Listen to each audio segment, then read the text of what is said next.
नमस्कार, मैं अफसर हुसैन। आज संसद में जिस तरह से समाजवादी पार्टी के अध्यक्ष अखिलेश यादव ने अपनी बात को रखा, सबसे पहले उन्होंने बताया कि 13 दिसंबर को जिस तरह से उन जवानों ने हमारी सुरक्षा की, आज वह दिन भूला नहीं जा सकता है। साथ ही साथ उन्होंने संविधान को बचाने की बातें कही और उसके बाद देश की सीमाओं के बारे में भी उन्होंने बताया। साथ ही साथ किस तरह से मस्जिदों के नीचे मंदिर खोजी जा रही है, क्या इससे देश की व्यवस्था अच्छी होगी? आपने वादा किया था कि हम रोज़गार देंगे, क्या रोज़गार की स्थिति उत्पन्न हो रही है? तो आगे आप बने रहें और हमारे चैनल को लाइक सब्सक्राइब करना ना भूलें। और आगे वीडियो में देखते हैं कि अखिलेश यादव ने किस तरह से अपनी बातों को रखी। जिस दिन हम आप सदन में बैठे हैं, एक ऐसी घटना घटी थी। अगर उस समय सुरक्षा कर्मियों ने अपनी सूझबूझ के साथ, बहादुरी और साहस के साथ अगर उन आतंकवादियों को मुकाबला न किया होता, तो हमारे देश के बहुत सारे महत्वपूर्ण नेता जो उस समय सदन में थे, न जाने क्या परिस्थिति बनती। मैं उन बहादुर जिनकी जान गई, उनका याद करता हूं, वहीं श्रद्धांजलि भी देता हूं।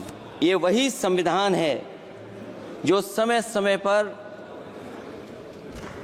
हमारा रक्षा कवच बनता है।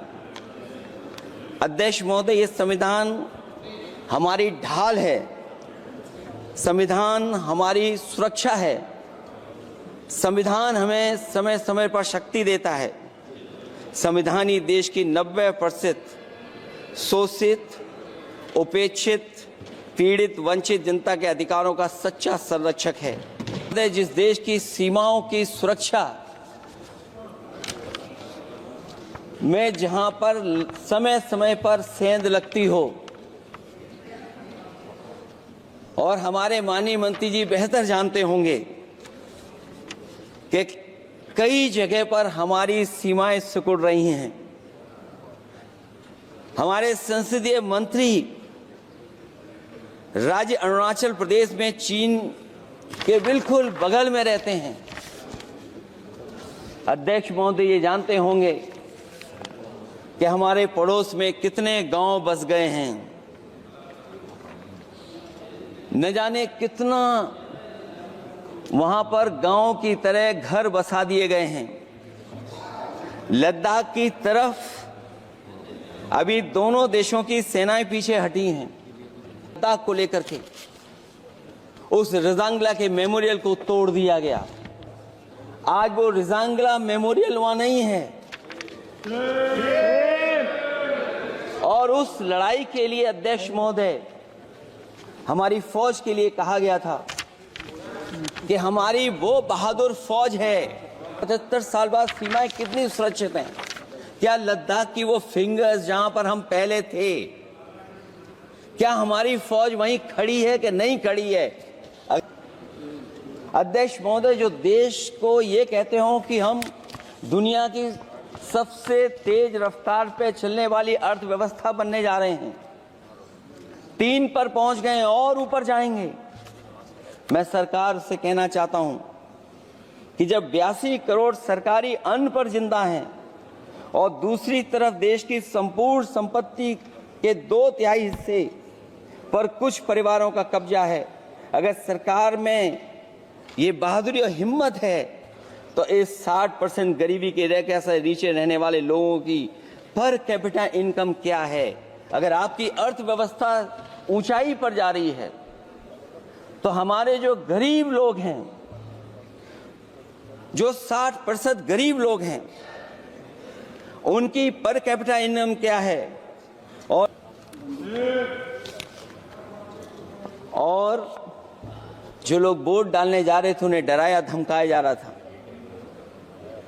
ऐसे इंतजाम किए गए थे कि ये वोट डालने के लिए वोट बूथ तक न पहुंच पाए। अन्याय के खिलाफ विचार व्यक्त करने पर जेल। अभिव्यक्ति की स्वतंत्रता का अर्थ है देशद्रोह। अगर भाजपा के मत के नहीं हैं दूसरे धर्म के हैं तो प्रताड़ना के हकदार हैं। और अब तो उपासना करने पर भी दिक्कत है, क्योंकि हर मस्जिद के नीचे मंदिर खोजने वाले तत्व इस देश को शांति से रखना ही नहीं चाहते हैं। उन्हें कानून की कोई परवाह नहीं है। मैं इस मौके पर धन्यवाद देना चाहता हूं सुप्रीम कोर्ट का, कम से कम वो फैसला आया है जहां कुछ दिनों के लिए ये पाबंदी लगाई गई। अगर सत्ता पक्ष का व्यक्ति गेरुआ गमछा पहनकर गालियों को गाली दे दे तो जी हजूरी और दूसरा न्याय मांगने जाए तो उसे लाठी, क्या ये अनुच्छेद 14 का अनुपालन हो रहा है? संविधान को परतंत्र बनाकर जो लोग राज करना चाहते हैं उनके लिए आज़ादी का अमृतकाल सिर्फ एक जुमला है। करना चाहता हूं, न मेरा है न तेरा है, ये हिंदुस्तान सबका है। नहीं समझी गई ये बात तो नुकसान सबका है। हजारों रास्ते खोजे गए उस तक पहुंचने के, मगर पहुंचे हुए ये कह गए भगवान सबका है।